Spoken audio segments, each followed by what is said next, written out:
দুৰ্ভগীয়া পৰিয়াল বিগত 25 বছৰে চৰকাৰীকৰণ নহল অমৰৰ অস্থায়ী মাষ্টাৰ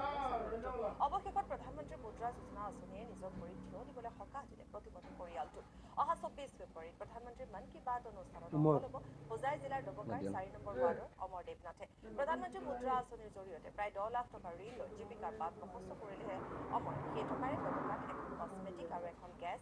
চুলা মেৰামতি কৰাৰ দোকান দিছে অমৰে 50 বছৰীয়া অমৰৰ বৃদ্ধা মাতৃ তেওঁৰ পত্নী আৰু দুগৰাকী কন্যাসহ 5জন সদস্য দোকানখনৰ পৰা উপাৰ্জন হোৱা টকাৰে সুখীয়া জীৱন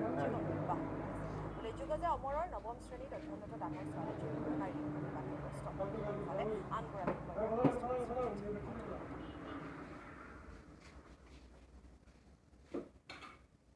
এতিয়া জানিব পাৰিছোঁ যে মই নিৰ্দেশসকলক কথাও ক'ব পাৰিম সেইটো শুনি আৰু কথা কোৱাৰ মোৰ ইচ্ছাও আছে প্ৰধানমন্ত্ৰী জনোৱাৰ ইচ্ছাও আছে এইটো United Bank of India Doboka শাখাৰ বাবেও যথেষ্ট